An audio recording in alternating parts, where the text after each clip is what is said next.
But hey, if you have a dolphin, will Sergio paint it? Yeah. Most likely. I'll just be impressed that you have a dolphin. It's just somebody sends me a picture of a dolphin in like a kiddie pool. Like, I guess I need the money. I know. There's some people in Texas that are like, finally, someone's going to paint my tiger. Yeah, exactly. I'm just like, I need money.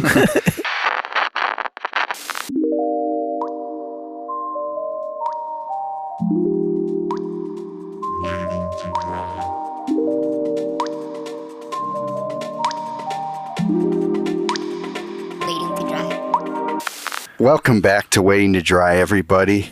You know, here at Waiting to Dry, we believe in second chances, so I almost called you Jason. Josh has atoned for his sins, and he is back to co-host. Wait, did you say something last week about me? Not holding up your end of the bargain. Oh, yeah, that's right. Yeah, I remember when I heard you say that, I put you on the list. Just a heads up. All right. Yeah, starting off dark. Yeah, I'm Josh Lawyer. I'm Sergio Lopez. I also realized I didn't even say my name in the last episode. Nice. Who's falling off now, Sergio? Who knows? You might take the spot. You might take the throne. Yeah. And today we have. Yeah, where's my little? Do you have a drummer boy? I do. Where is it? It's too late, Sergio. It's the moment's really gone. Through the magic of editing, well, that will sound seamless. Yeah, except for that wasn't your soundboard. I just did that with my mouth. Yeah, exactly. But yeah, it's been a nice week off from the podcast. You feel refreshed? I feel refreshed. I feel, yeah. Yeah, you guys had a brain buster last week. Yeah. A lot of thinking going on in your podcast. To stack on the brain buster of 2 weeks ago, too. Yeah, that's true. We're making motherfuckers think. Yeah. And now it's a solo episode, so back to being brain dead, people. Just listen and enjoy. Don't need to listen that hard. Yeah. You know, we're going to talk some shit probably about someone. We're going to fucking, right. I don't know. It's so funny. I got actually email the other day that they were like, yeah, the first episode, I couldn't really get into it. It just sounded like it was the two of you. There was no direction. That's not, like, you guys just sounded like you were just catching up. But then you guys had like these really awesome guests and really deep conversations. So I'm really into it now. So just wait. Yeah. Apologies in advance. Just skip every fourth episode. Yeah. But yeah. Well, last time we did a solo episode, we said we were going to do way more solo episodes than we did our normal routine. Yeah, exactly. So really fucking up. Stay true to our word. But yeah, what's new with you? Just dealing with the heat wave that we had here. At least that's gone for now, at least. But that kind of sucked. Yeah, now we know if any listeners are in Arizona or New Mexico, we know how you felt for 3 days. So. Right. Respect. Yeah, exactly. Yeah, but now we're back to our normal coddled Northern California summer. I know. It's like 70-some degrees outside. It's perfect. Yeah. It's a nice cool breeze. God. We've got it easy. Just rubbing it in. All you East Coasters. Well, actually, it's actually pretty nice over there too right now. Fuck them. Who cares? Just wait another month. All you East Coasters listening, who cares? Yeah. The best part about hot weather, though, is if you paint in oils, you don't got to wait that long. Right. That's true. Yeah. Unless you want to wait that long. Yeah. That's one of my favorite parts of the summer. Yeah. As an artist. I know. Fuck. As an oil painter, it's like, cool. I can paint today and then work on the same painting tomorrow. Exactly. Without having to worry about getting my fingers. I mean, I always like put my palm in my painting. I don't know if you do that much. You're probably all classically trained with your fancy hands and stuff. Look, ma, no mall stick. Do you do that though? Oh, like I usually use my Right. pinky. But do you ever like accidentally like get your palm? Oh yeah, still do that every so often. Yeah. I remember, fuck, I don't know how long ago it was, but there was a Bob Ross thing I was watching. Mm-hmm. I think it was like where it was almost like an interviewer came to like hang out with Bob Ross. I don't know, like, Okay. I don't know who, but it was a guy. I just remember that. And he painted with Bob Ross for a while. And then when they finished, it was like behind the scenes or whatever. You know? Yeah. And Bob Ross started clowning on the fact that he had a shitload of paint on the bottom of his palm. Kinda like, to the interviewer? yeah. That's hilarious. Talk that shit, Bob Ross. You want to talk some shit? But yeah. Yeah. Nice to hear. Even Bob Ross has a dark side. Yeah. It was probably like the most polite talking of shit. Yeah. Look at your hand. Yeah, it was definitely something like that. He was just like, look at his hands and paint on the bottom. But yeah. So yeah, I don't know. Fucking heat. Yes, I love it. I love the summertime. Mm-hmm. Sunshine and lollipops and all that good stuff. You got yourself some sunshine last weekend, right? Yeah. Do I look tanner? I think so. Thank you. I appreciate it. I did this for you, Sergio, so thanks for noticing. But yeah. Yeah. You get any painting done this week? Yeah, started doing some pets. Trying to get some interest in pet portraiture going for myself. Mm-hmm. So what's the idea behind that? You just enjoy it? I do enjoy it, but also I need money. But yeah, I mean, I like painting the cats and stuff on the on that series of paintings that I just did. But I feel like in order to sell them, I need to paint people's cats who they actually are.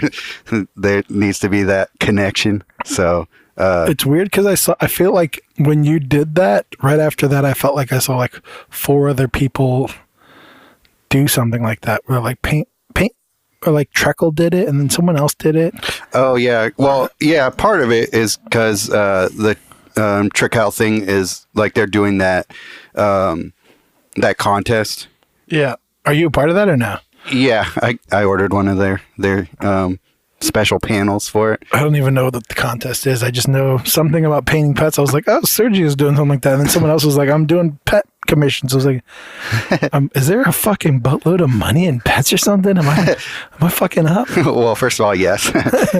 Second of all, yeah, definitely. I think that started a trend of people getting on there, because people were asking me that, like what's the sudden interest in pet portraiture? And yeah, there it is. Yeah, you should do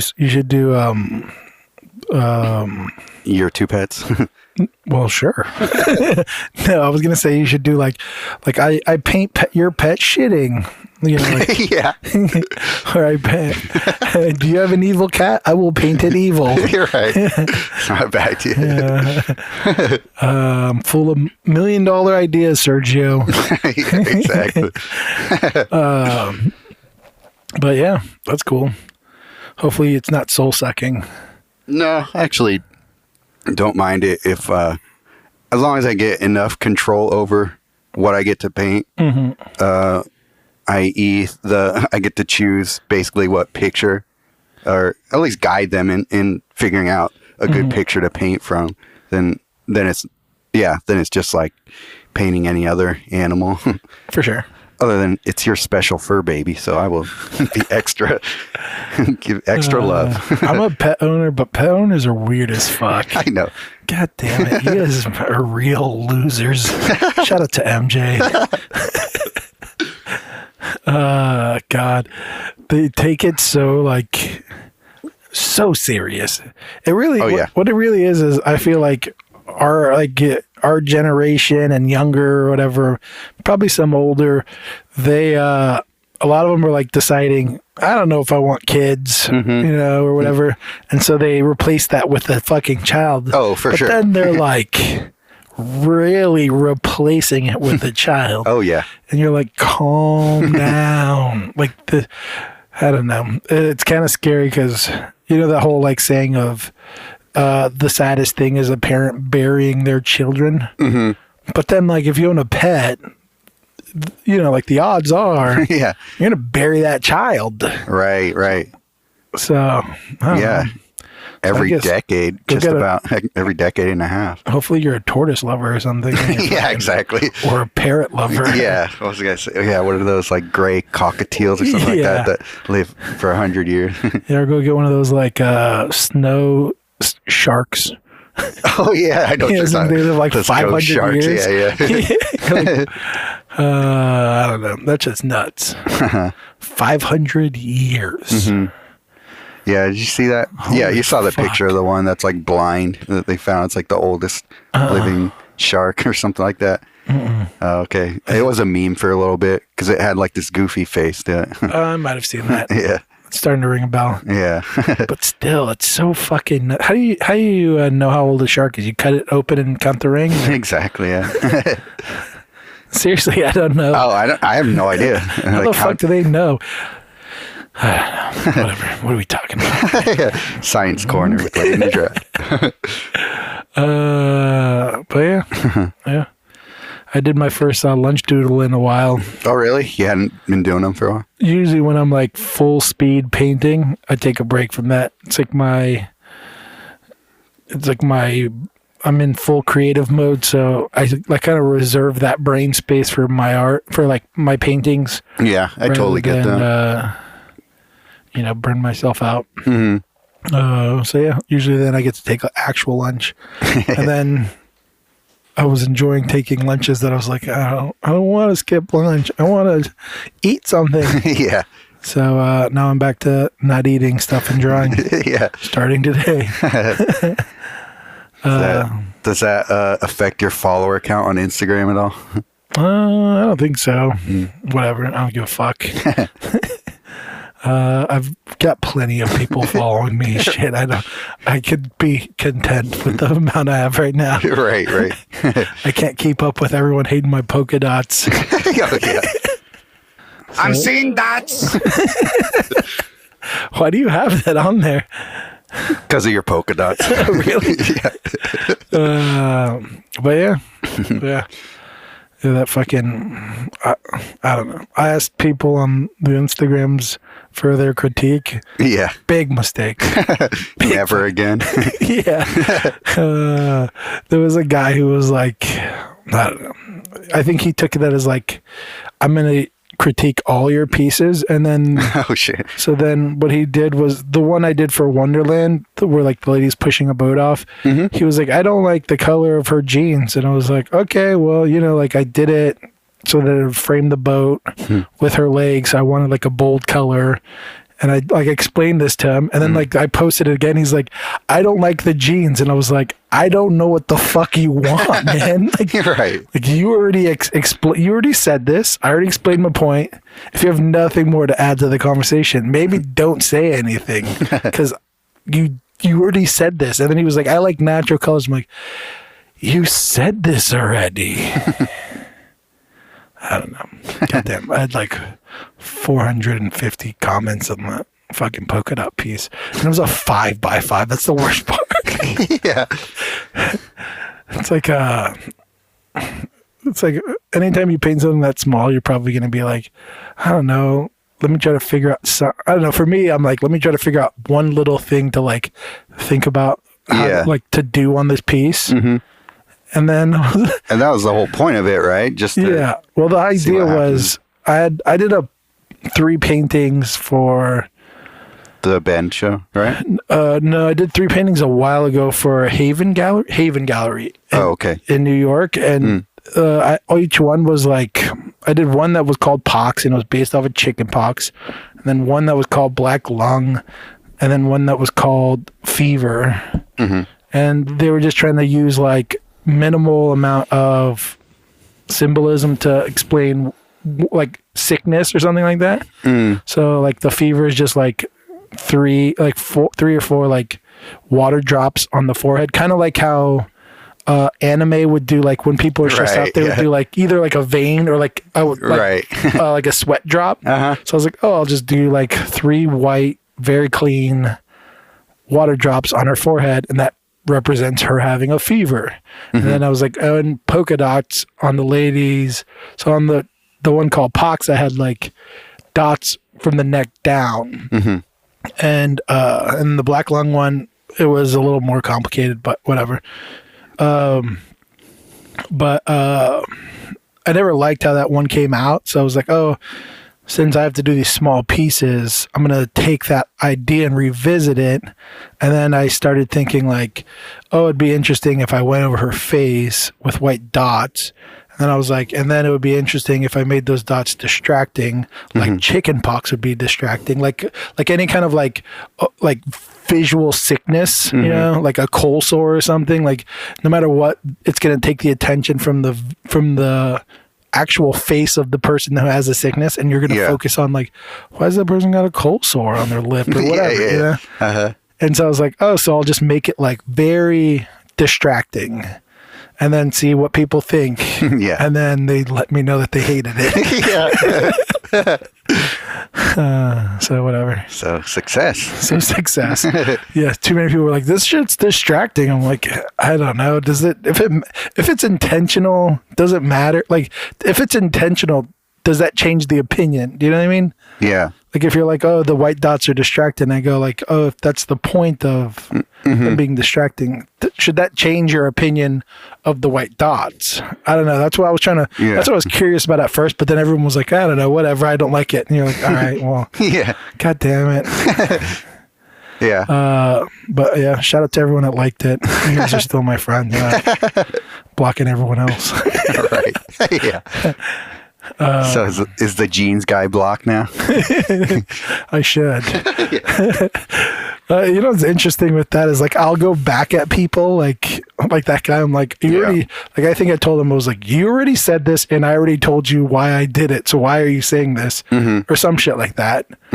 And then you see like people like that comment, and then he comes back, and then people like my response. It's like, who the fuck is reading my response to his response to my response? Oh, I'll get in there and look at the comments. I know you will. I'm like, damn, Sergio. But yeah, I mean, going back to the thingy, do you think if an artist has an intent that it to cause a reaction that you might find unpleasing, should that make you like? Should that make you appreciate that, or at least if the unpleasingness is the reason why unpleasingness? Yeah, that's a word. If that's why you don't like the piece, if they explain that's what their intention was, should that change your? Well, I appreciate knowing the intent, but I'll still feel the displeasure. Yeah, I don't know if I have any more to add to that. Yeah, I don't know.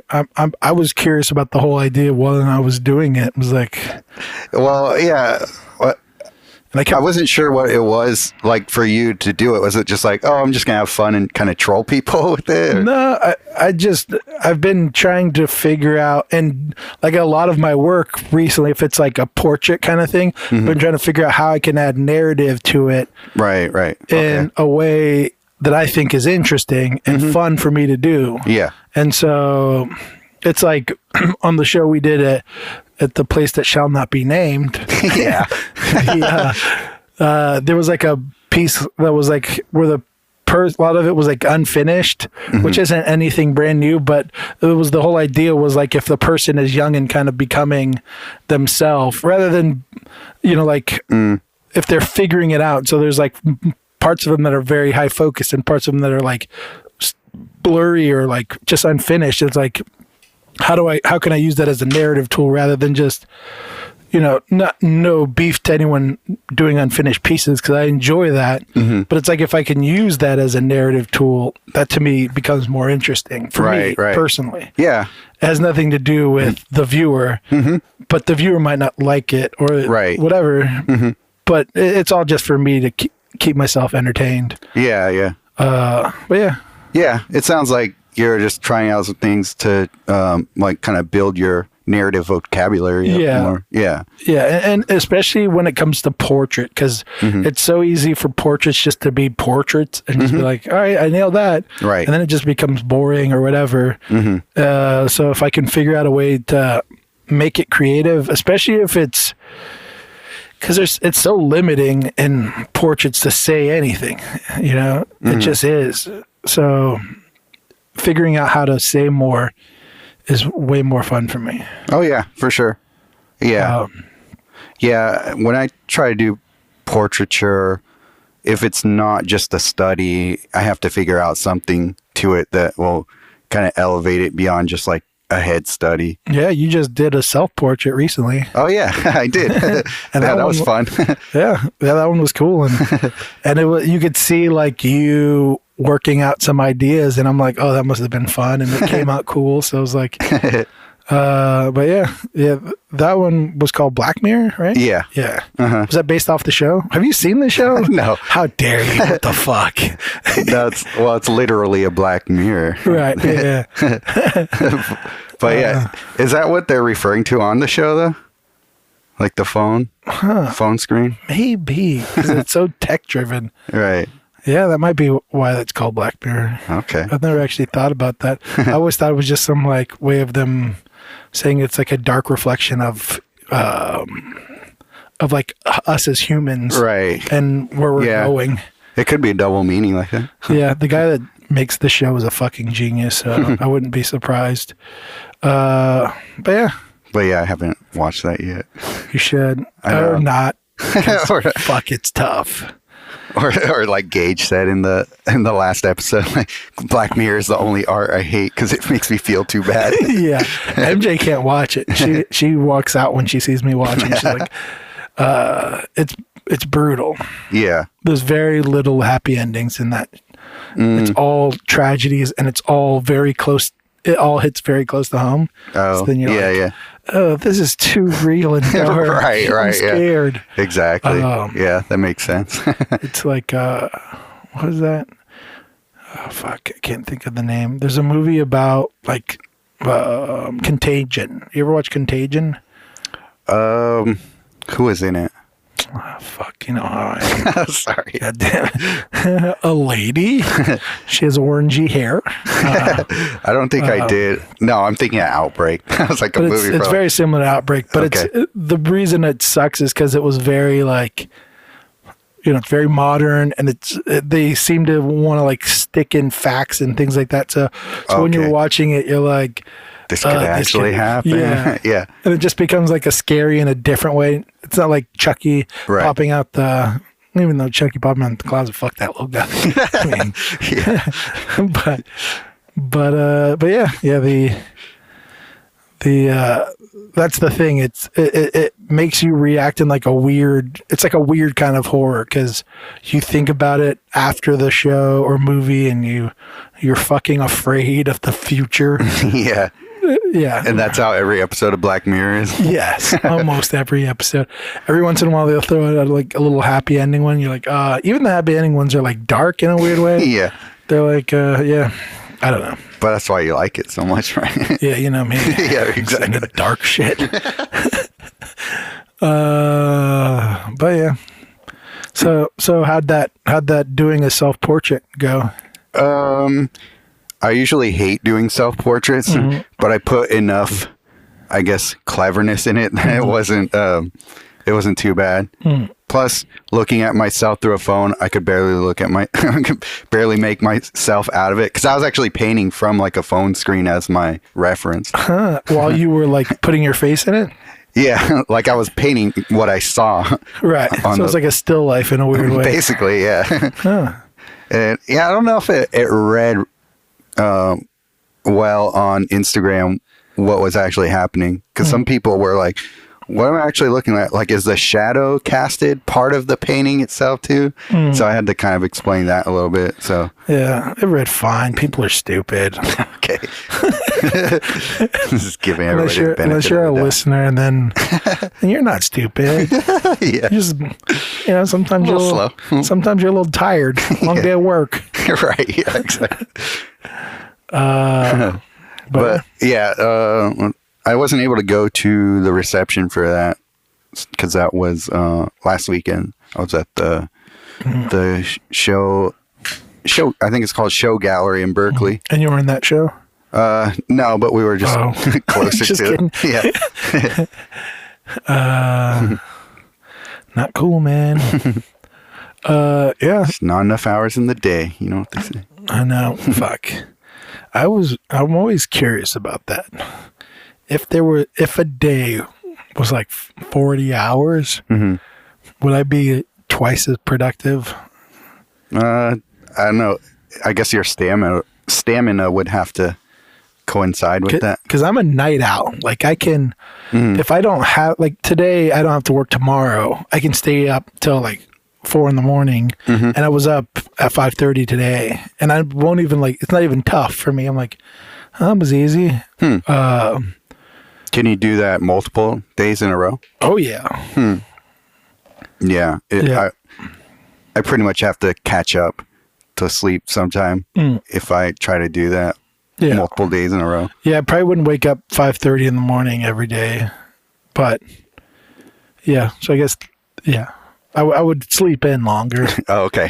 Yeah, I guess that's a good point. Or just adjust, but when I have to, like today, if I wanted to, I can stay up as late as I want, knowing that I'll wake up tomorrow later. Right. Okay. But it's not even that late. Like if I went to sleep at like 4, I'd wake up at like 8 or 9. Really? Damn. Yeah. And then push through for that day, and then maybe that's why I'm always fucking exhausted at work. Maybe. Figured things out here. Yeah.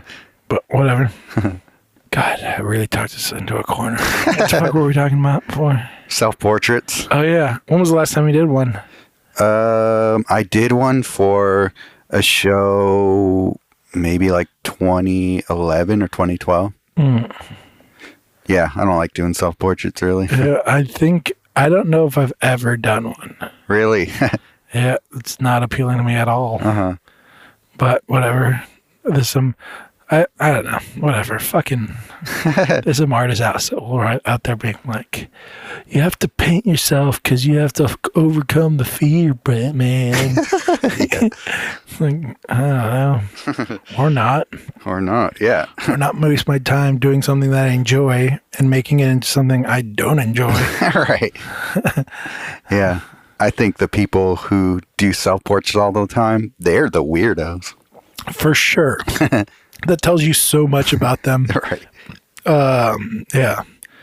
Yeah, I guarantee Van Gogh was a fucking ego.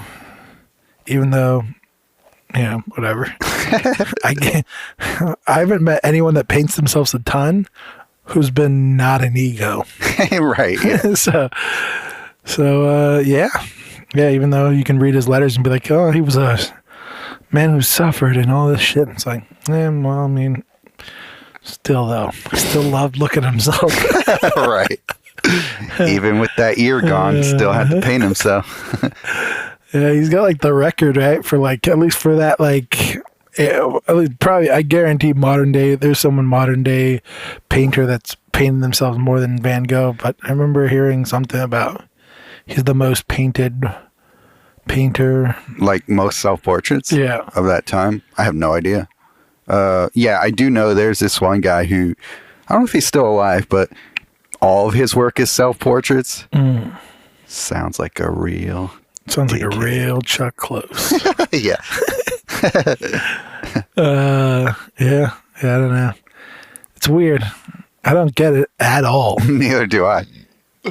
I do not like looking at myself for prolonged periods of time. And I don't even understand why someone would want to do that so often. Yeah.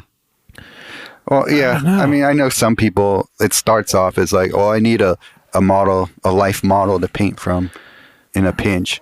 So yeah, I get that as like students who need to do that because they need the practice, but yeah, go get yourself a girlfriend or a boyfriend. Yeah. Go get yourself I mean, everyone has friends. Go get yourself a pet. Right. Yeah, like goddamn. Go make a fruit bowl. I don't know. It's all the same shit. If all it is just practice, then fucking go paint a bunch of still lives. I mean, at least you'll get more like interesting textures and things like that. Right. I don't even really like painting my own body parts, like hands or feet or anything like that, really. Me either. I've done that before, and I hate it. Yeah. I'm always like, this is the worst.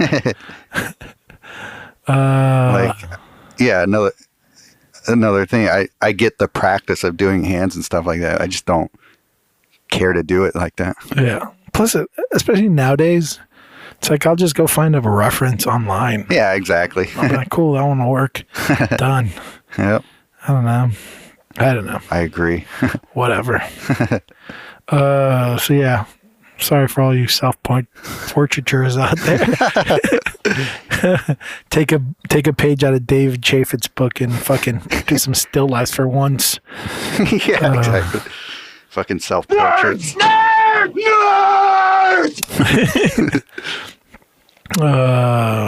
Yeah, I don't know. That was a weird show. I think I got out of that because Modern Eden, what's the guy's name again? Bradley? Yeah. Bradley. He like approached us at the same time, and I was like, I don't want to do that. So, yeah, I don't know. Thank God. I would have, if I was a part of that show, I wouldn't have painted myself. I'll tell you that. Right. Much. Would you have done something similar to like what Emilio did? What did he do? He pretty much painted different aspects of his life as a I self-portrait. would have just painted a girl and then put over her face Josh. Yeah. I don't fucking know. I'm winging it right now. Right. I would figure out something pretty much the equivalent to what I just said Yeah. as my self-portrait. Yeah. But I wouldn't have done myself. Not appealing at all. I don't know. Has MJ done any self-portraits? She's painted her sister. It's amazing. You should take a look at it. Have you seen it before? I don't know if I have. Oh, we'll show you after this. All right. The best. Is that sarcasm or? No, photorealist, man. Can't wait. Good God. It's so embarrassing. I'm almost tempted to take a picture of it and post it on our Waiting to Dry Instagram.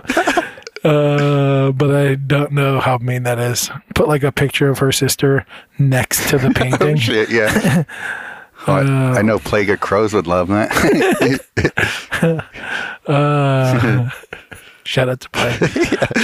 That's too inside for anybody else but Plague of Crows to get. But yeah. I don't know. But she doesn't. Does she feel the same way about him? I don't know. I would have to ask her. I don't think she paints herself ever. No. I don't know if she ever has. I don't think she has. Yeah, that's what I was thinking. Like, I don't think I've ever seen a self-portrait of hers. Yeah. Yeah, I don't even like. I attempted to paint MJ once, and I don't like painting people I know. Oh, yeah. Like, I don't even... I remember you saying that once, yeah. Let alone myself. I know myself the best. Better than I know anyone else. Why the fuck would I want to paint me? It's like the worst case scenario. I don't know. Is that why you don't want to paint yourself? No, I don't know. I have no idea. I just feel no urge to do it. Right. Yeah. Neither do I. Yeah. I was just trying to see if there's some deep reason that you... It's like the same reason I don't want to paint waterfalls. Because I don't have an urge to. Yeah. Yeah, you just don't like doing landscapes or anything like that, really. Like just pure landscape. I feel like if I like went and did landscapes with you, my landscapes would look very not landscapey at all. It'd be a lot of flat shapes probably, and a lot of like trying to figure out how to do this and not the way that I'm supposed to. It'd probably look more like paper cutout stuff than fucking... Which I bet a lot of people would actually love. Oh, those people are going to suck it. Am I being mean today? I don't know. I'm just a big old grump. It's Friday. That's like the peak of my grumpiness. You got 5 days of work behind you. Yeah, not even 5. I had 3 days of work this week. 3 brutal days. Yeah, we lost the guy, and I'm covering the slack, so I'm working like 2 jobs right now. Good times. Let me tell you how much I love doing 2 guys work in 3 days. It's horrific. Your waitressing job? Yeah, busting tables. Yep. Yeah, my part-time stripping. Yep, exactly. To pay my way through college. Yeah. Which you won't go to. Yeah. God, what are we talking about? Solo episode. They know what they signed up for. Damn, I wish I should have written notes down about what I wanted to push back against Gage the last episode, or just like put my 2 cents in or play devil's advocate. But I can't fucking remember any of it. I remember well, I'll just go off of what I remember. His whole idea of painting from memory. What'd you think of that? That was cool. Yeah, I like that. I thought it was a cool concept. I don't think it's like, it is what it is. Yeah, it's just his particular method. I guess either agree with it or don't. Yeah, I don't even know if it's like agree or don't. It's just right, yeah. That's cool. You do that. Yeah, exactly. Yeah, it's a cool idea. I like the thought behind it. The whole like think of a yearbook. Everyone can kind of picture that and then like paint that.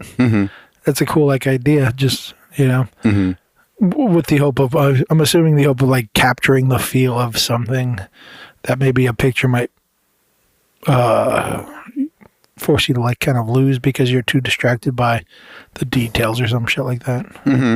Right. But God, I can't remember. It was all like little, because there were so many like ideas in that that I think it was like moments where I'd have been like, oh, but like, what about this? I don't know.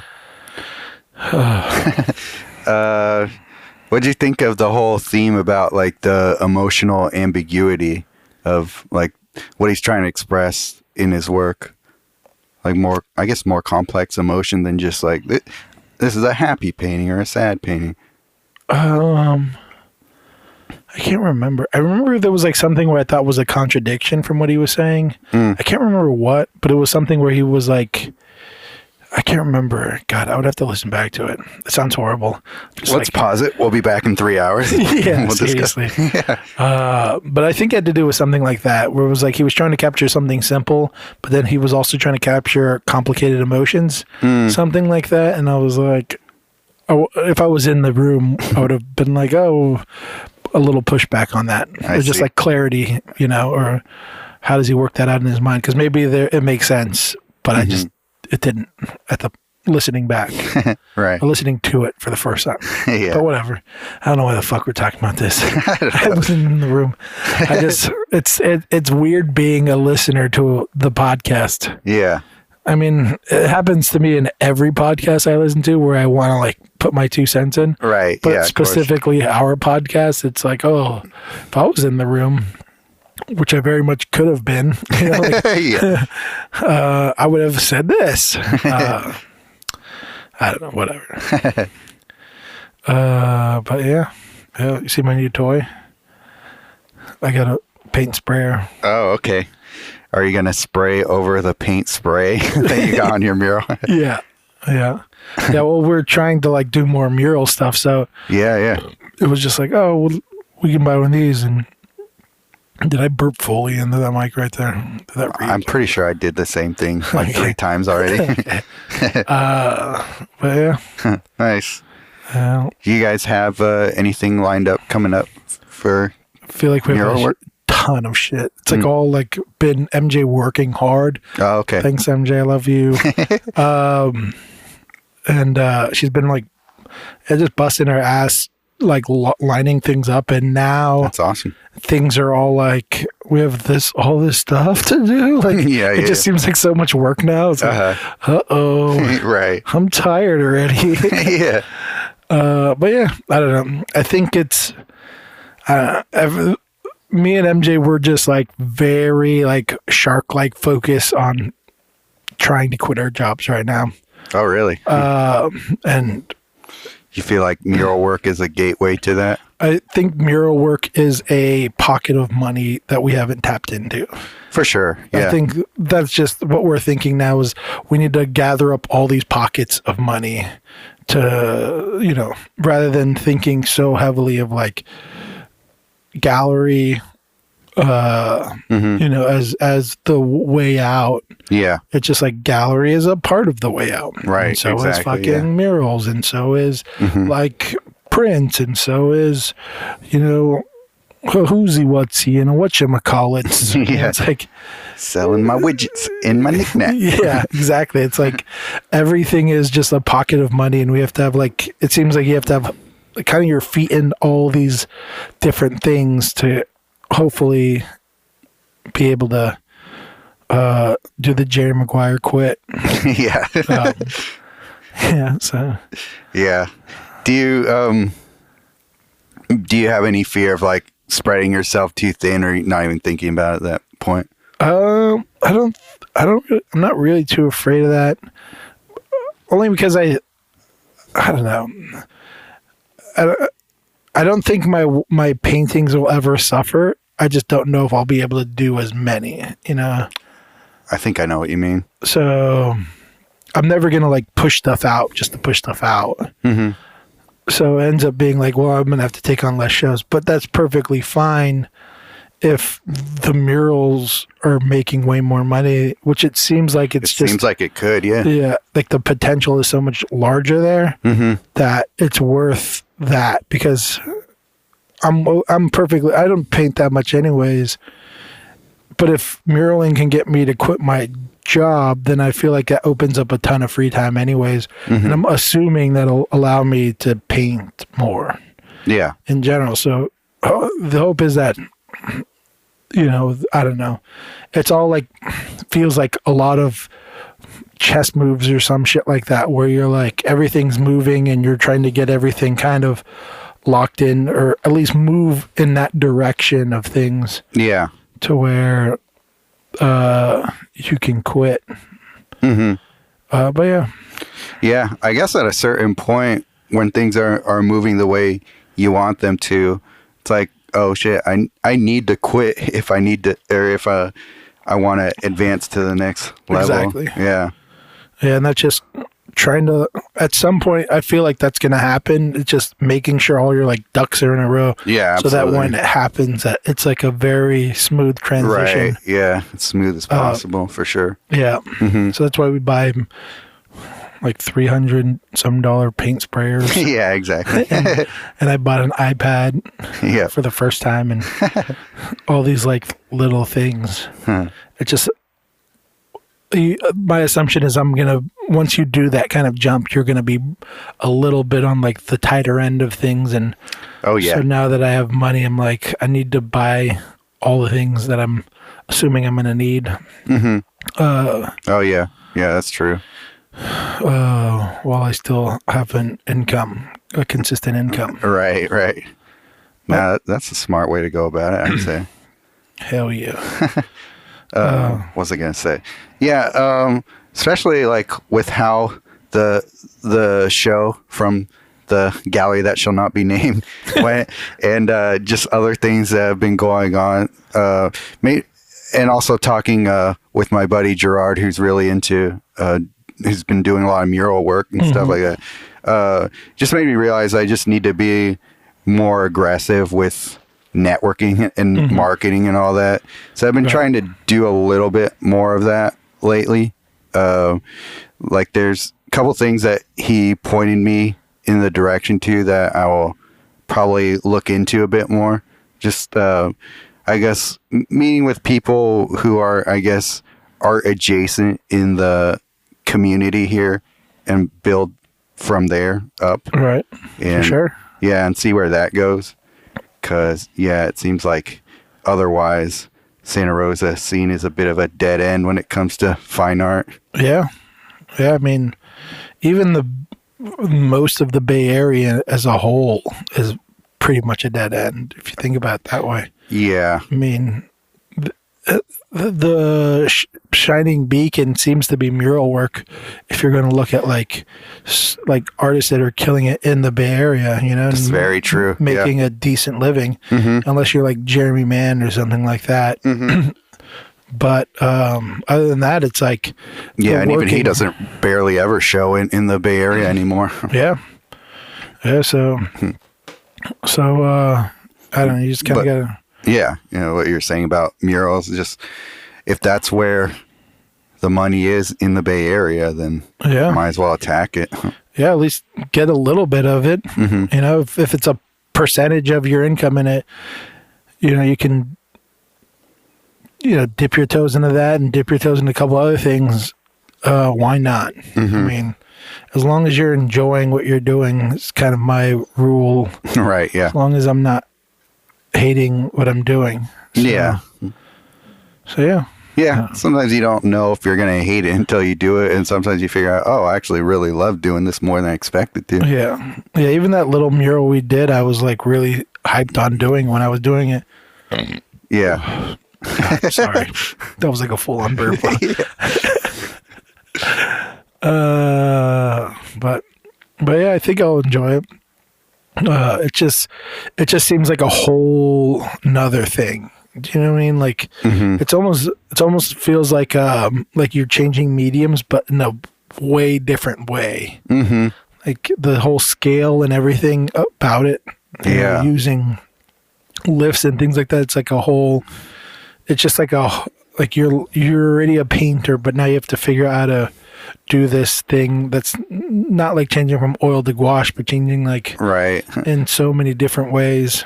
Yeah. Scale is something that's come up a few times in the podcast recently. Yeah, that's I'd say that's the biggest hurdle for me when it comes to thinking about attempting mural work. Because even just that, like, I did a 4x6 foot painting for that show, and it's like, it's not like it's this massive painting by like people who do that size often. That's kind of like almost a standard size for some people who work large, but for me the actual amount of work to put into an oil painting of that size, it's like, oh shit, that's like a whole different thing that I didn't really think of, and gotta set up things a little bit differently, like from the get-go. For sure. So yeah, there's that part of it. So then, like, translating to mural, it's like, oh, not only is it a huge scale, but different medium and different logistics, like what you were saying. You need like lifts and all that kind of stuff. Yeah, and you don't get to like just step back from it, right? Like you can, but it's an effort to step back from your piece. So yeah, exactly. It's almost like a lot of like planning before the execution. But yeah, I don't know. I'm still learning, but I'm excited. I mean, that's kind of like the funnest thing about being an artist is when you're learning, you get like stoked on all that kind of shit. Oh yeah, like, it's true. Oh, this is fun. This is new. How many murals do you think you'll do this summer? Maybe 4. Yeah, that's a good amount, I'd say. Maybe, I think like 4 we have for sure. I think. And then maybe more. I know, it's a lot. What's the biggest one? Probably the one down the road there, that Roseland Hardware. That one's pretty big. What's the dimensions of that one? Do you know? I don't know. You know what building I'm talking about? Yeah. Yeah, I'm not sure exactly how big it is, but it's big. Yeah. Yeah. That's going to be cool, though. Yeah. See that. I've already drawn out the idea, and I just need to figure out how we're going to nail it. Awesome. See how that works out. Fingers crossed it doesn't suck. Are you doing that one? Is that like of the 4 that you're working on? Is that toward the beginning or the end of that run? The beginning. We have to fix the one we got messed up. That's the first one. That one we're starting this weekend. Oh, okay. And then July we're working on that one. Okay. Then we have one in San Francisco. And then we have one for a restaurant, but I'm not exactly sure when that's coming into effect. Okay. And then there's something else, but MJ's on top of all that shit. We had to meet with a brewery right before this podcast to talk about potentially another one. Oh, nice. Here in Santa Rosa, or? Yeah. Okay. Yeah. Cool. So hopefully that one will be in or happen. I don't even know if I'm going to be a part of that one. That one might just be MJ. Oh, okay. But she'll probably suck me in somehow. That's just the case. Yeah. It's a lot of work. Exactly. But yeah, I don't know. And there's other ones, I think, but MJ's like doing all these juggling acts. Yeah. And I'm just like, all right, well, I'll do it. Yeah. She's good at emailing and stuff like that. I'm not the best. I'm not even that good at texting. That's why I keep mine short with you. Yeah. If it says seen, that's a response to, which means okay. That's how it should work. Yeah. Oh, you seen it? It's like, oh, I'm on my way. It's like, oh, he saw it. He knows. Yeah. Yeah, exactly. But yeah. I don't know if you want to talk about this, but Let's do it. The aftermath of the Wonderland show. Oh, I don't know. That's kind of, I don't know. I almost punched someone. Yeah. Should we just leave it at that? Yeah. You'll get the story in person if you really need to hear. Yeah. But yeah. I don't know. Just a bunch of stupid drama shit with a bunch of people trying to, make someone feel like shit.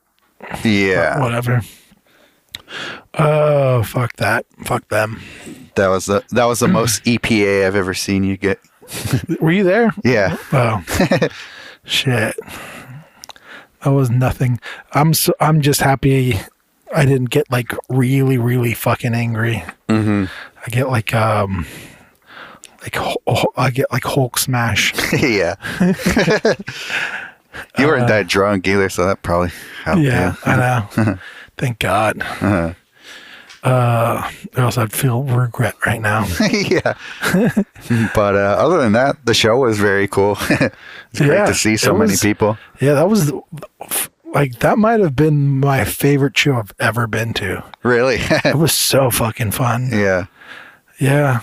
Yeah. I don't know. I just enjoyed it so much. Mm-hmm. It was so chaotic. It was so fucking packed. Oh, yeah. Holy shit. Way to go out, Wonderland. I know. With a fucking bang. Seriously. I know. At the end of the night, Edana was like crying and holding me like, oh, like, relax. Yeah. Right. But yeah, she's the best.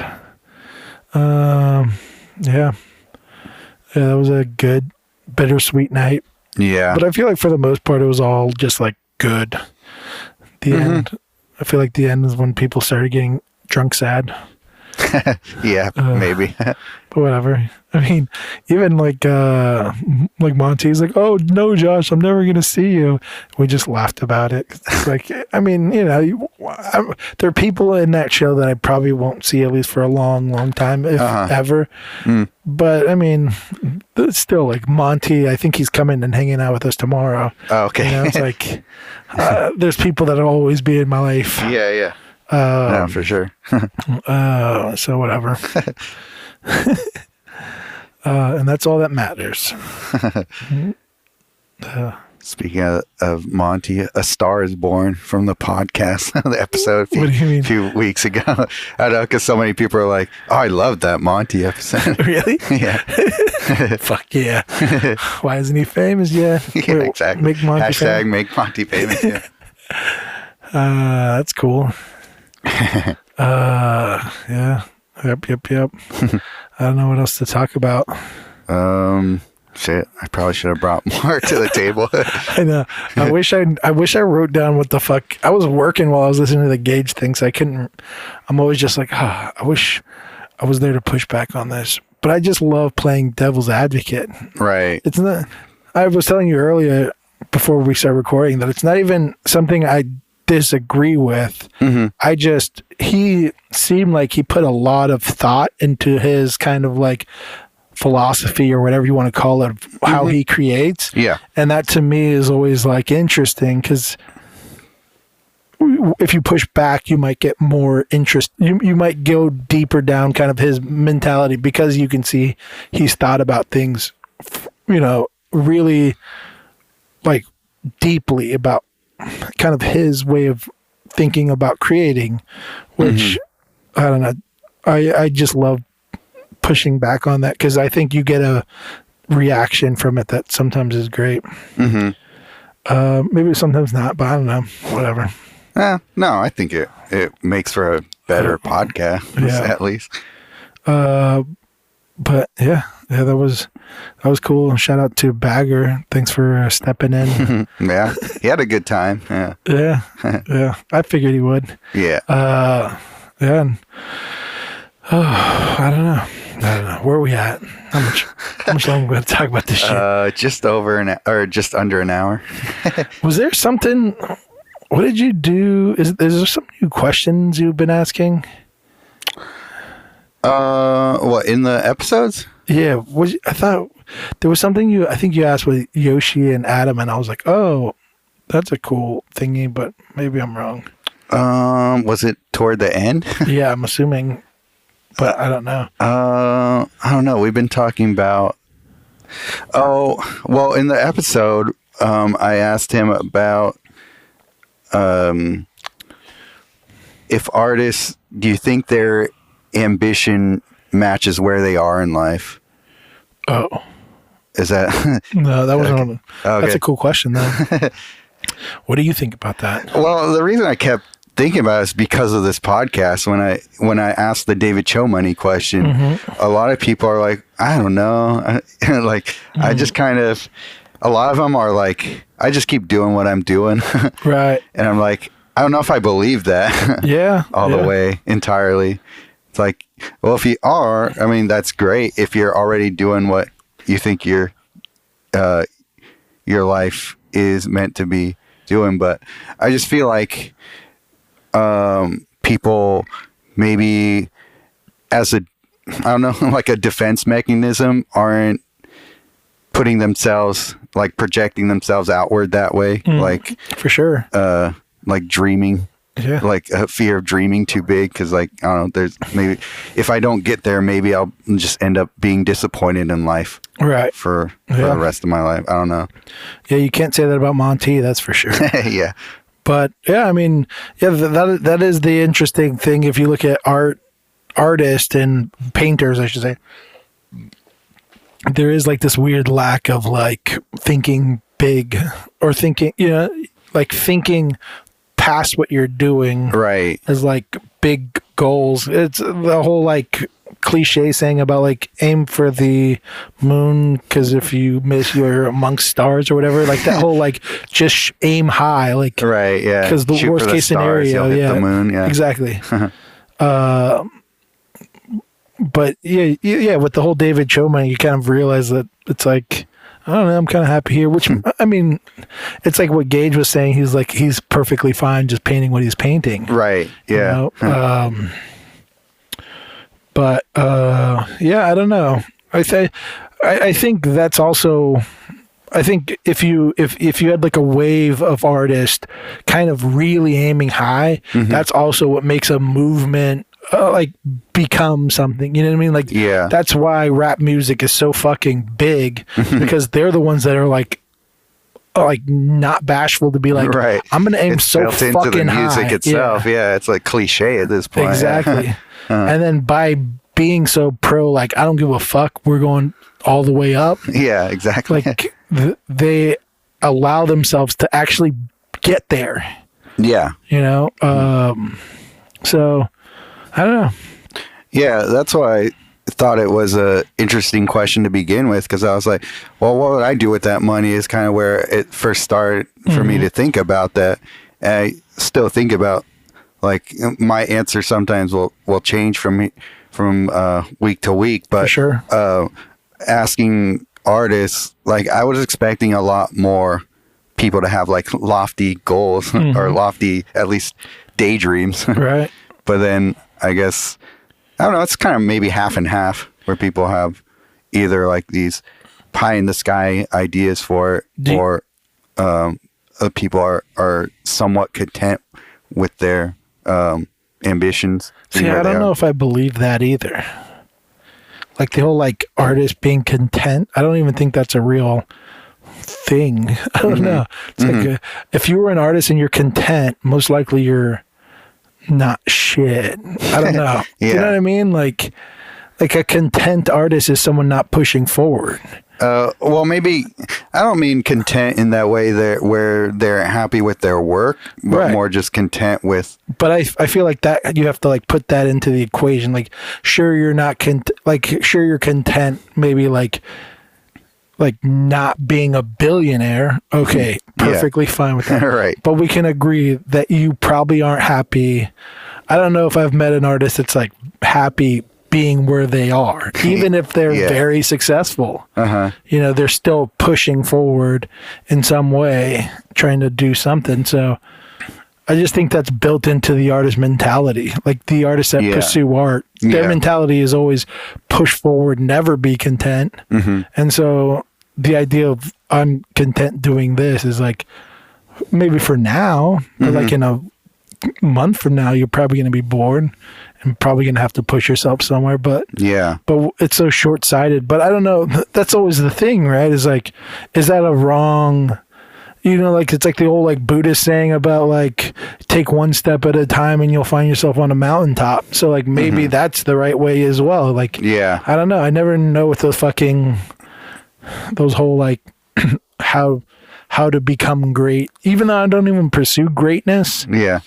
But it is that like how do you get to these goals? Is it a shitload of little goals that you focus on, or is it or is it you know, you have your little goals and you have your fucking big goals that are always kind of in the background humming?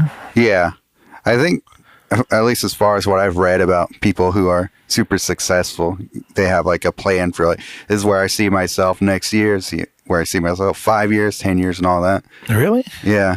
Because I also heard the opposite. Like the super successful people get super focused on one thing, and it drives them, and they don't even like pay attention to anything else but this one focus.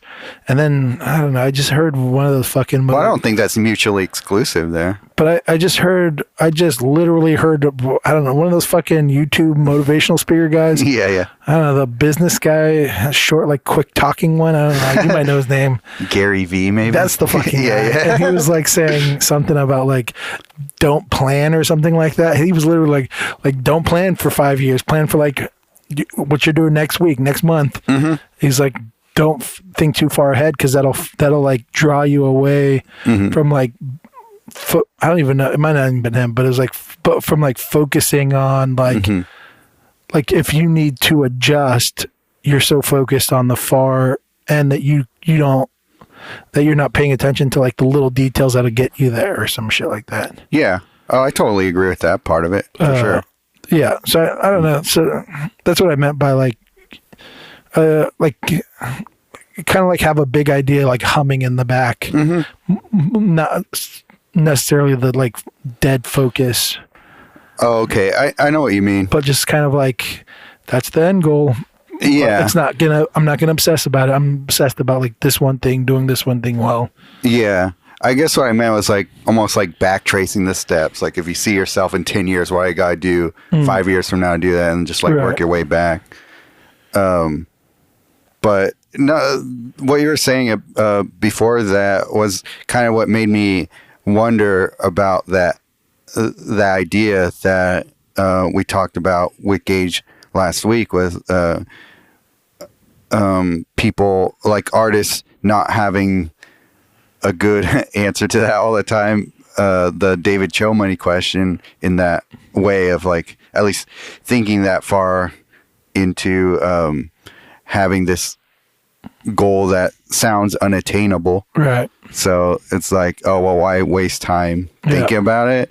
But it's also like, I don't know if it's a waste of time to think about it. But maybe another thing too is just that us as artists, we went down this road, and it makes sense because it's like we're not pursuing like a lucrative career. Like to us, the big idea is like to live off your art and kind of just paint your paintings. So I mean, that also kind of makes sense. So like having that much money is like, I don't know, buy a house, and like be debt free, like, right? Like that's the goal. Like I don't know, like. But I almost think that like when I ask that question, it's like, oh, that's all a given. Like let's just put that away. Right. And I think that's why you draw blank. Why it's because it's like for artists, it's like I got no big aspirations. I got like live. Like those are the aspirations. I'm, like, I don't know. So maybe that's why people draw blanks. But then that's the whole thing is like, but is the lack of like the big goal. Like it's the whole like shoot up high. Because worst case scenario, you're kind of higher than you were. You're doing better than you were. Right. Yeah. I don't know. And I guess that's why I keep asking that question, because like I want to hear what people say after the obvious answers are gone. Like, will we get like a Zach Goldenkamp answer where it's like, I want to do like high level pranks on people. Yeah. Or like, what was it? I think Hellas Wen had like, I want to make this like circus for kids and something like that. Yeah. So that's kind of cool. Yeah. Do you have anything? Do you have anything new? I think I told you once before, but I want to, when a show comes up, there's like a museum show, like they're showing Rembrandt, like the big Rembrandt retrospective in New York. Like I want to go see that, so I'll just get on a plane and go see it. Yeah, like that kind of thing, or just anything like that. It's like I don't want to be. If there's something going on that I want to be a part of, I don't want my lack of money to hinder me from being able to be a part of it. Yeah. Yeah, that would be cool. Or you can just make your own museum. That too. Maybe. I don't know how much that would cost. Probably a lot, actually. Yeah, probably all of your David Choe money. Yeah. No shit. Yeah. I don't know. That would be a cool thing. To make a museum. I think that was part of my original answer. I don't remember. Is there a museum that like shows, like the MoMA and all that? Is there any that shows kind of like, I don't know what the criteria for museums are, but is there one that would show that kind of focuses on maybe like the people that are great around this era of artist? There probably is. I can't think of any off the top of my head. I feel like they're just shows, like exhibitions that they're only around for a few months at a time. And I don't know if there's like a permanent collection for contemporary art in that way. I think I'm going to start with my David Choe money. It's needed. Absolutely. I mean, it's kind of like that whole idea. Like, I feel like if you made a museum based on artwork that I find to be great of this time, I feel like all that would do, if the museum ended up being a credible museum, is just make the art world of now seem like it's like the shooting for the stars kind of. Right, yeah. Like it would force everyone to respect.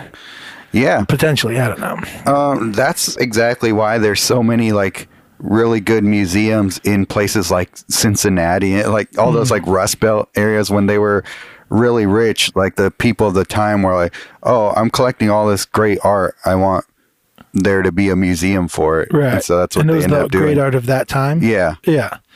Yeah. I mean, it makes sense. Right. I don't know. Yeah. I feel like it's the only way to really elevate your work while you're alive. trying to get it into a contemporary museum that's actually legit. Yeah, maybe. I don't know. Well, maybe not the only way, but yeah, maybe the most straightforward way. Yeah, that's the one that has the clearest path. Yeah. Yeah, all the other ways are a little trickier, probably. Exactly. But whatever. I don't know.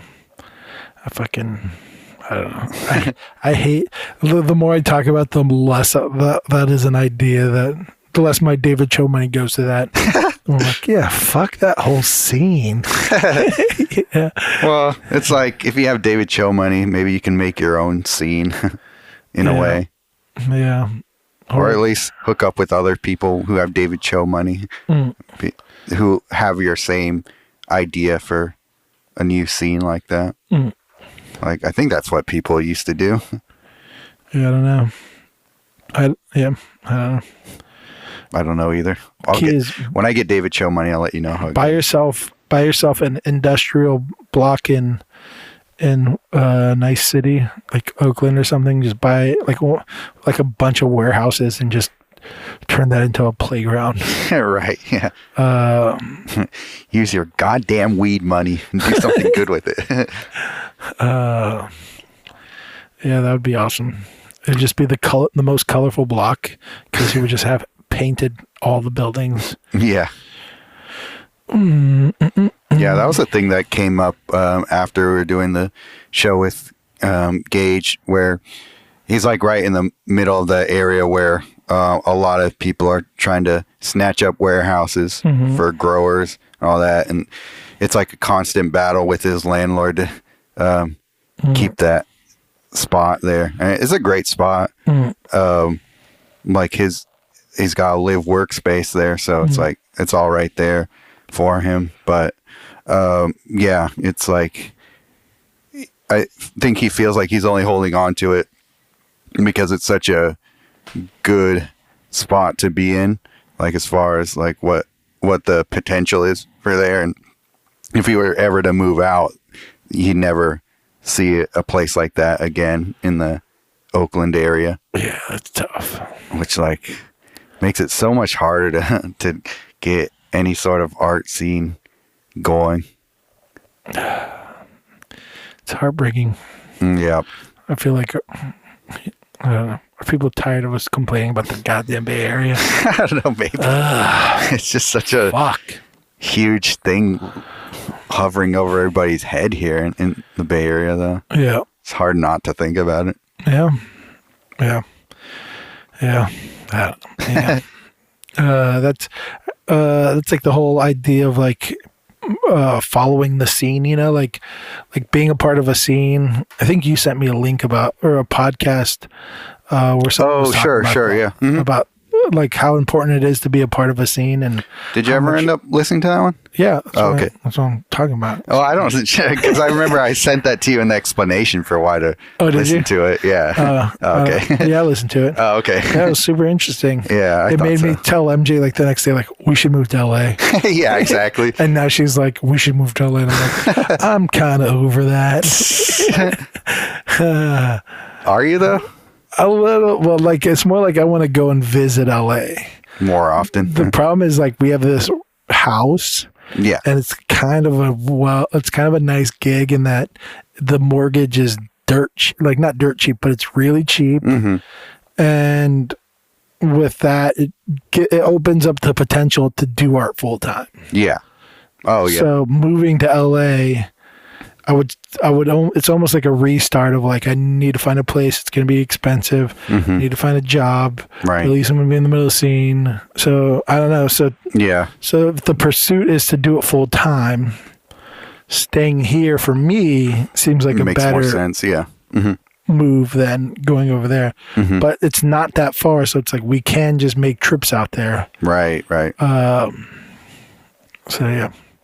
So that's kind of where I am. But yeah, but the whole idea is like being a part of a scene can get you, it can make things happen way faster. Yeah. And so when you see a place like the Bay Area where it should have a great thriving art scene, and you're seeing like the opposite happening where it's slowly dying, it just gets like, it just becomes a topic for discussion for us. Mm-hmm. Yeah. But yeah, then you have fucking people who message us and they're like, "Oh, I have no art scene here, so you guys are like my little art scene. Like you guys are my art friends that we listen to." So it's like, I got nothing to complain about that. I guess so. But I mean, we just started this on a whim, so yeah. And we're sorry for complaining. All right. But one of the things from that podcast that was interesting because I think it's counter to what people normally think, where if you get into an area that is supposedly crowded with a lot of artists, that it's going to be too hard because because you're competing with too many people around it. Right. Whereas the opposite tends to be true because you just link up with the people who have a similar goal or vision to you, and like you guys just help each other, lift each other up in that way. For sure. I mean, that's always been a weird thing when like we've talked about competition a bit recently, but like I'm a competitive person, but that doesn't necessarily mean that I wish anyone like any like negative and like you're not like cutthroat in that way. Yeah. Like I want everyone to win. I just use it as motivation. It's just like personal motivation, but I don't want anyone to fail so I can succeed. Yeah. It's just like, so the idea that would be a negative, being surrounded by a shitload of artists, is weird to me. I mean, it's like Instagram, you know, it's like, that's the great thing about Instagram, is it just makes an online community where everyone's, you know, kind of competing, I guess, but it also makes everyone better. Yeah. And you just see it. So, I don't know. So, I love you, Instagram. Please go back to being cool. Please go back to, what is it? When your feed was chronological. Please go back to chronological feed so we can enjoy you more. Yeah. And please start showing my stuff in hashtags again. I don't know what happened there, but I'm sorry. Hashtags are so 2000 and I don't know, 16. That sounds cool. Yeah, that's about when they were still working for me. Yeah, what do you got for hashtag? Let's hear them. Girls Gone. Yeah. Hashtag inspiration. Hashtag goals. Hashtag blessed. Yeah. Hashtag grind hustle. Nice. Hashtag Gary V. Nice. Hashtag hustle hard. Yeah. Hashtag 707. Hard out here for a pimp. Yeah. Nice. All right. How are we close? We are at 1 hour and 18 minutes. Holy fuck. This is the longest. We're working hard for our 2 hours. It was, first of all, like I came in not having any clue what I was going to talk about. Yeah. I came in knowing that I was going to record this like 3 or 4 hours ago. Yeah, that's right. And then, well, I was still at work. And then we started super late. This is probably the latest we've ever started. Probably. Yeah. 7 something. Yeah. So, yeah. I was even, when we went to the brewery to get, well, the guy didn't even show. What? I think he forgot. Oh, really? So we went and grabbed a beer. And when we were sitting there, I'm just like, "Are you okay?" I'm like, "I can't talk. I have to hold all my words in for this podcast." That's hilarious. Well, we've become one of those podcasters that's like, save it for the podcast. I don't know. I'm so burnt out that I'm like, I have to not talk. I'm minimal brain power right now. Yeah. Shit, we should have did a Q&A. Sent that out to the listeners. Oh, well. Yeah, good idea. After the fact. Note taken. Fuck, maybe this will be one of those episodes where we end up re-recording because we're like, that shit was horrible. Let's see. I'm looking in my little bag of topics. So what about that weather? Yeah, we started the podcast with that, if you don't remember already. Oh yeah, this kind of came up with Tony Brown. That was Giraldi. Oh yeah, sorry to discount your Italian heritage, Tony. I'm sorry. How dare you? Everyone's gonna think he was the other Tony Brown. Yeah, the other one, Dennis Brown's brother. I don't know. I don't know. That was terrible. All right, what's the subject? What's the thing? Like seeing the artist in the work, like the actual it's what they call the artist hand, basically. Like comparing that to people who try to make a painting that's so like glossy and or not even photorealistic, but just like as to try and make it seem like a human didn't do the painting, right? Versus like somebody who their entire process is showing like as much as they can, like how the painting was made. I don't know. I guess, I mean, I'm definitely more toward the latter, like showing as much about like the process with the brushwork and the texture and everything that I use. But I don't know. Do you have any sort of feeling one way or another when it comes to art where they're like trying to hide as much of their technique? I don't know.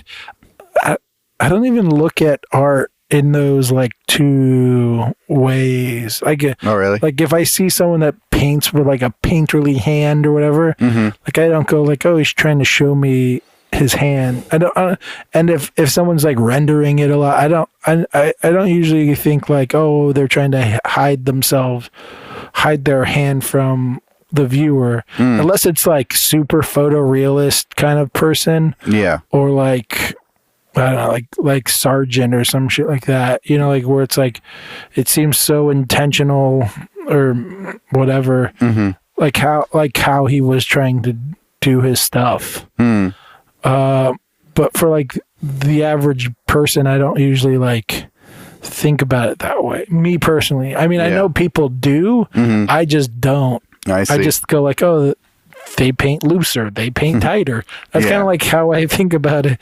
I don't really put too much, unless it's like seems like there's some intent for why they did it.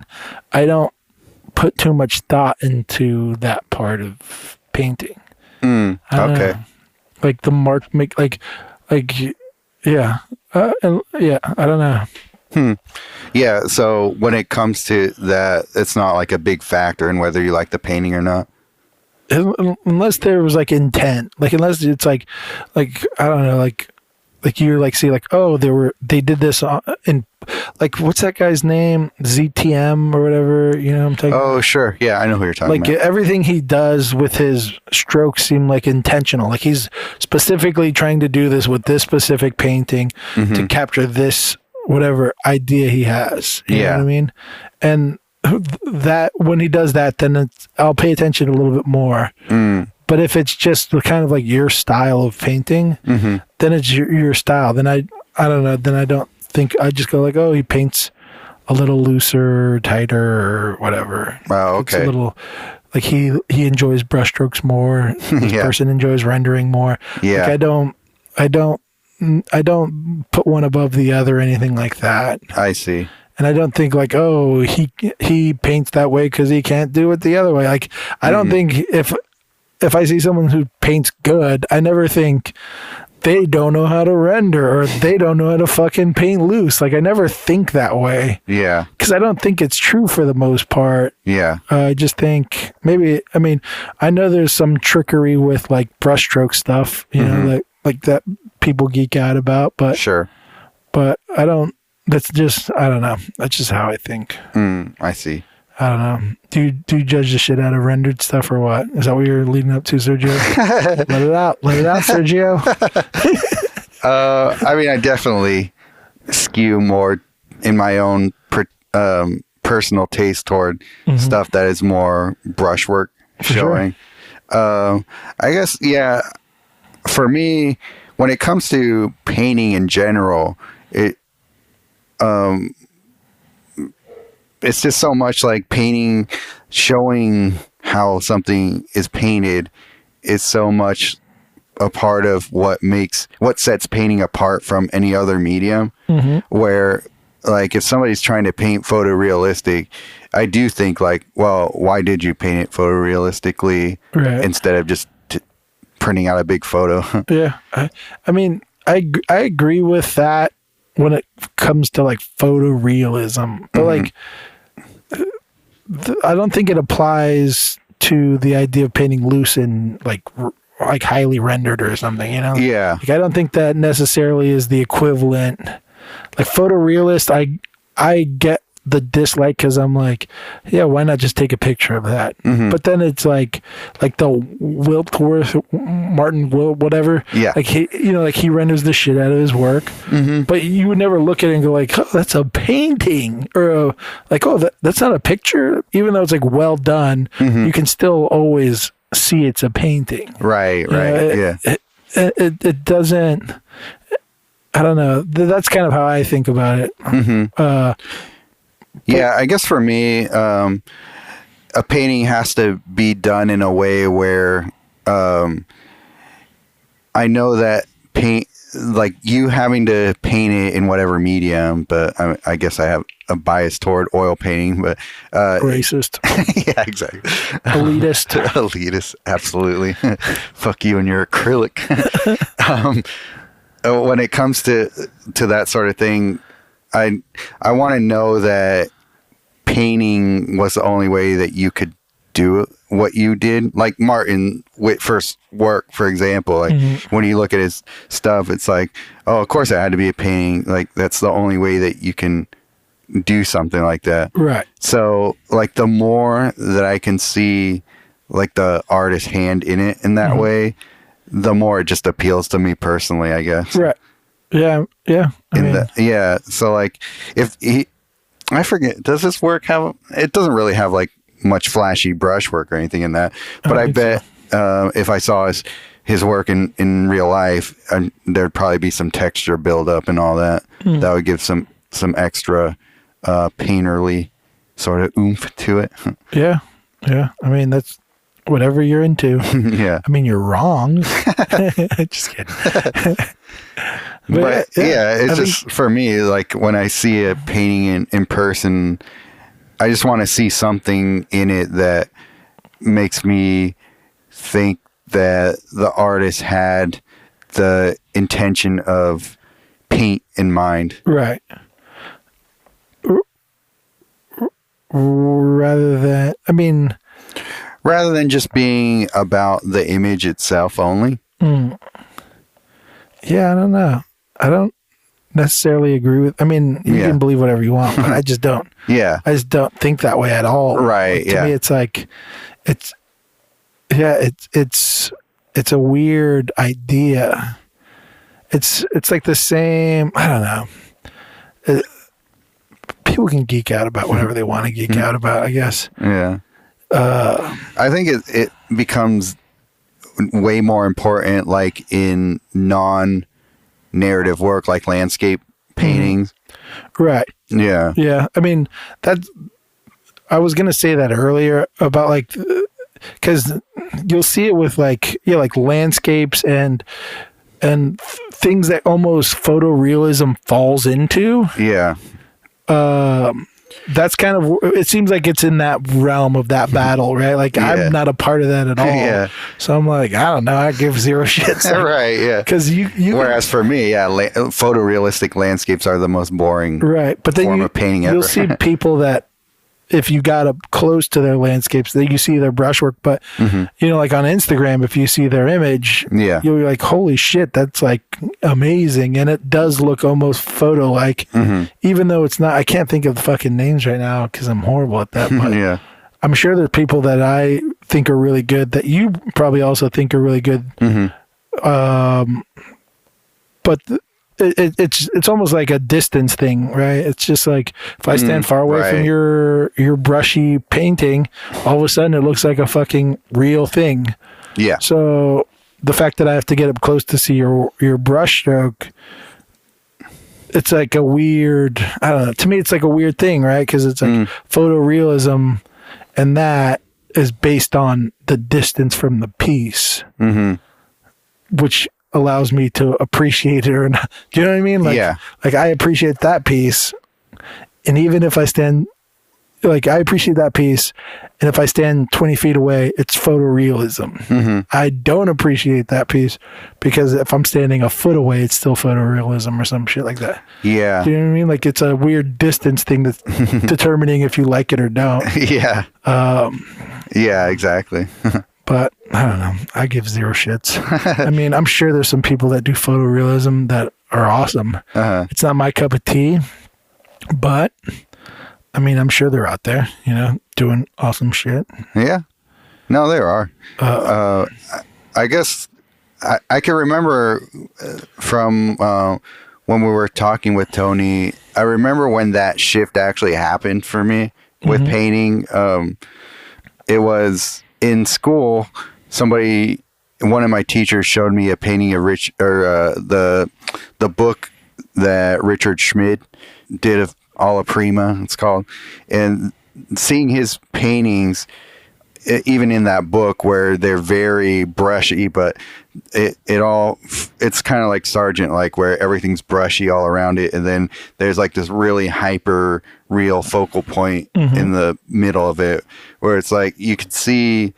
And now that I've painted as long as I have now, I don't know how much of it is actually him starting that painting in that intention, or starting from that hyper real part and just blowing it out, like as almost a visual trick. But at the time when I was starting to learn how to paint, it was like a thing where I could be like, oh, okay, that I can see how the work was constructed, at least in my mind, how I think it was constructed, by seeing all the brushwork around it.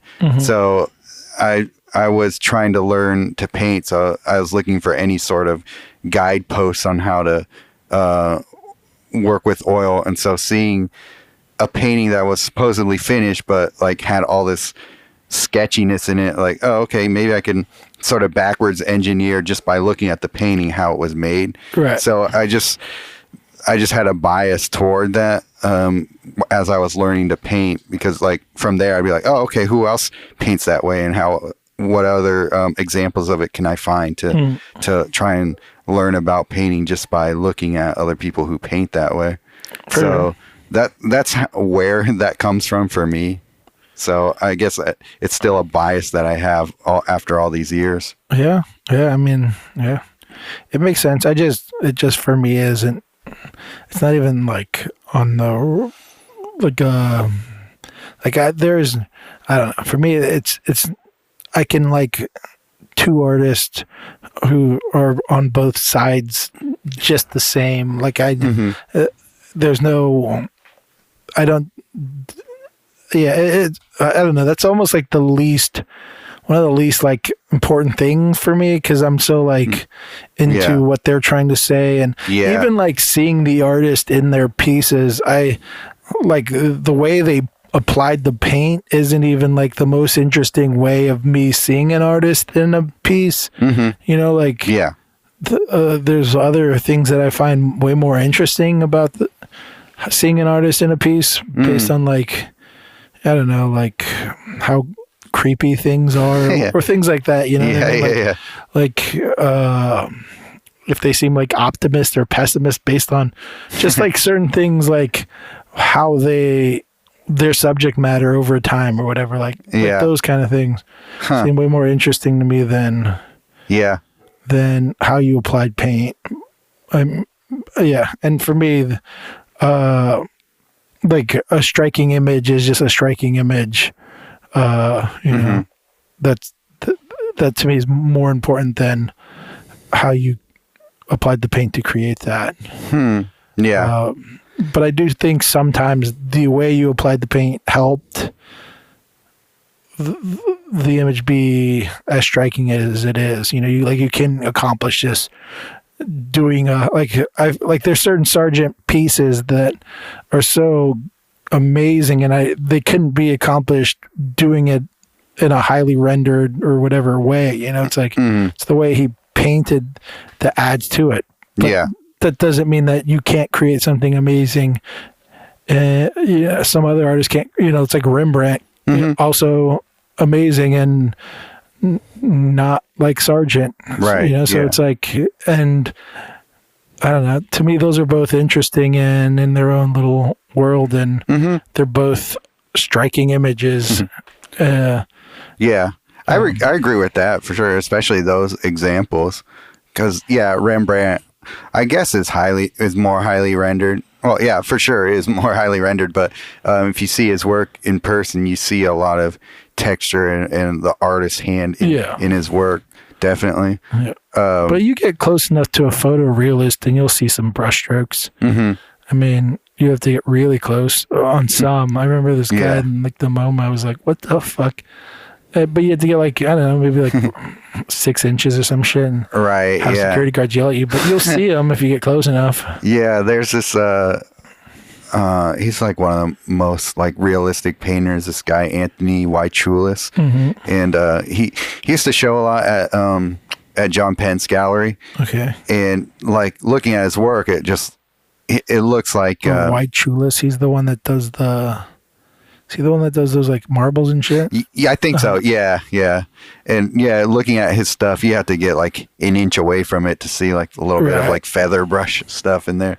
But yeah, his intention is to like erase as much of the artist's hand as he can. And that's impressive in and of itself. Right. And I mean, I like his work because it's just so technically dazzling, I guess, in that way. Yeah, and even the idea that he's trying to do that is just interesting as like as an artist. Right. Like that should tell you something about that person. Right. You know, and just as much as like a loose brushstroke. I don't know, like to me, those are the more interesting things. Yeah. You know, it's like when you see like a loose painter solve problems in an interesting way, or even a way where it's like it seemed like he got lazy there and didn't want to finish it. Like that to me is interesting. Yeah.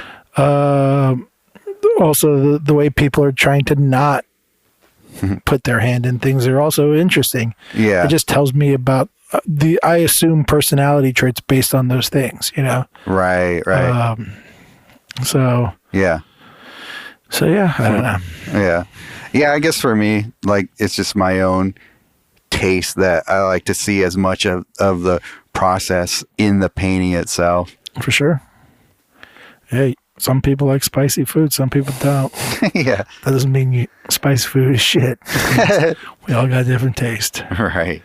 So, yeah, I mean, I get it. That's just not a factor in my equation, but I totally understand if that's something you want to like.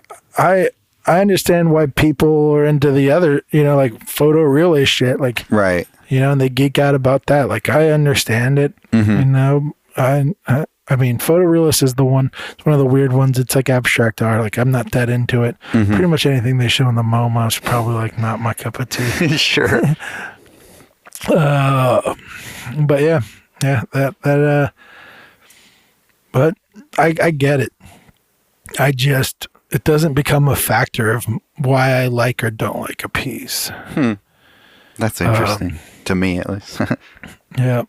Because, in school I was just surrounded by like-minded people in that way, where we're just too much in the extreme probably of geeking out about brushwork and stuff, and I've mellowed out about it for like to that extreme for sure. Yeah. But I still have some bias toward being more interested in seeing like loose brushwork, or not even just loose brushwork, because that's kind of getting a little bit boring to me too. I mean, I get it. You guys were brainwashed by the man. That's cool. Like, you guys are all part of the cog in this big, you know, art school industrial complex. We're blue bloods. We're art blue bloods. So I get it. I get why you guys all had group think, because you know what I mean. Like, because the man, yeah, Illuminati. Ever heard of it? Yeah, a little bit. Where Plague of Crows wakes back up. But yeah, I don't know. Yeah, I didn't go to art school, and it's lucky because I would have stole all your lunch monies. You guys geeking out about brushstrokes. If we had lunch money. Poor art student. Arizona green tea from the Walgreens down the street money. Shout out 99 cent. Yeah. Did you ever go to a place and they sold those for more than 99 cents? And you're like, what the fuck, dude? It says 99 cents on the can. Yeah. I feel like every liquor store in San Francisco does that shit. It's bullshit. Yeah. Fucking assholes. But yeah, did we do it? Did we hit close enough? Hour 41. Boom. We did it, guys. I'm proud of you if you made it this far. I apologize. We're a little tired. But yeah, I haven't eaten much today either. My car broke down. I forgot about that shit. Oh, is that why your car's in the driveway? That's why my car isn't in the driveway. My fucking Buick LeSabre 1991 classic. Shit is pretty much, about to make the magazines, but shit. Hopefully it gets up and running, but whatever. We'll survive. We apologize, but if you enjoyed it, please rate and review. Yeah. David, Leon, I know you liked it. Yeah. Please rate and review. Our last review was 1 star, so every time we look at it, I have to look that stupid 1-star Cyclops in the eye. Yeah, exactly. I want to punch you in your 1-star eye. But yeah. So if you got something positive to say, throw it our way. We'd really appreciate it. Absolutely. Yeah. Yeah. Anything else? Go check out our shows. If you're in Denver, is the Abend show still up? Yeah. It just happened last week, so it better still be up. Yeah. I sold one of the pieces, so there's only one left. So we better hurry up and get there. Yeah. Or else. I'm seeing dots. And then, we have pieces in Wonderland and SF. Yep. Go get a twofer. Oh, yeah, you got Modern Eden. Yeah, I got mine. San Francisco. Yeah, 2 paintings in one city. Boom, ballin'. Yeah. All the way up. Yeah. Yeah, we were talking about big goals, and you've already hit them. Yeah, exactly. Can retire now. But yeah, if you want your little fur ball painted, hit up Sergio. Yep. Yeah, I got a little contest going. Well, by the time this comes out, it'll be done. Yeah, but if you have a picture of your dog taking a shit, yeah. I got your man. I will. Yeah, I'll give a special waiting to dry discount if you want me. If you got a cat kicking up dust on its shit, yeah. hit up Sergio. If you got an evil cat that attacks you, yeah. and you want a painting of its evilness, who can you call? Call Sergio. Yo, it's your dog, local Rembrandt. Sergio, can I paint that? Yeah. If you've got what are we talking here? Lizard? Are you painting a lizard? I have not, but I will paint lizards. God damn it! He'll paint a fucking lizard. You got a stink bug? What's up? Yeah. You paint stink bugs? I'll paint a pet snail. Paint snail? Is that a thing? I've heard of it before. Yeah, those giant escargot snails. What's the worst pet you could have? Worst pet? That's a good a question. Sponge? Yeah. People have pet sponges. Pet rock. What are those? Those ocean sponges? Yeah, I know what you're talking about. Oh, it's like a brine shrimp, but what do they call them? Sea monkeys? Oh, yeah, sea monkeys. You get a sea monkey that you've loved for a week and you want it painted? Hit up Sergio. Now I painted some fish before. Not as somebody's pet, but I can and will. That's a pretty worst pet. A bird. I got it. Figured it out. It's the worst pet you could have. It's literally you caged an animal that's meant to fly. Yeah. And they're loud as shit, and they don't give you any love. Right. Yeah. I've decided. Bird is worst pet. Bird is the worst pet. What else we got? Best pet? Sloth. Yeah. Probably sloth. That's pet. Skunk. If you got a sloth, skunk. It's a joke. I don't get jokes. Because I think that would be probably one of the worst pets, right? Not as bad as a bird, because you're just an asshole if you want a bird. Yeah. MJ's own birds. She's a horrible person. What kind of bird? Parakeets or some shit like that. Oh. I don't feel like they fly that far. Don't they migrate? Parakeets? Parakeets? I think they do, don't they? Oh, maybe I'm thinking like those little parrots are like 3 inches, those little tiny ones. The green I feel ones? like they don't. Yeah, I feel like those don't go too far. Maybe they do, maybe they don't. I don't know, Sergio. Or a dolphin. That'd be a really bad one. Yeah, that'd be the worst pet. That'd be Probably. the worst one. Yeah, Yeah, thanks got a some lot. documentaries to change your mind if you feel. Yeah, not cool Sea World. Yeah, exactly. Yeah, we were rambling. but hey, if you have a dolphin, will Sergio pay too? Yeah, Most likely. I'll just be impressed that you have a dolphin. It's just somebody sends me a picture of a dolphin in like a kiddie pool. Like, I guess I need the money. I know there's some people in Texas that are like, finally, someone's gonna paint my tiger. Yeah, exactly. I'm just like, I need money. All right. So yeah, hit up Sergio. If you want a pet painted by me, you can go to Fuck Yourself Land. I don't want to do it in Dragon Slayer doesn't either. What did I just say? I don't want to do it in Dragon Slayer doesn't either. yeah. I don't even know. You don't why I even know would that say reference to that anymore. It's because we came up with an alias for you, Dragon Slayer. Oh, hell yes. And we're like, yeah, Dragon Slayer will paint abstracts, but not even Dragon Slayer will do commissions. Yep, that's correct. All right, we've rambled on enough. Holy fuck. Apologies if you made it here. High five. Sergio will give you $5 next time he sees you. Wait a second. This has been Waiting Dry. If you're still listening, fuck off.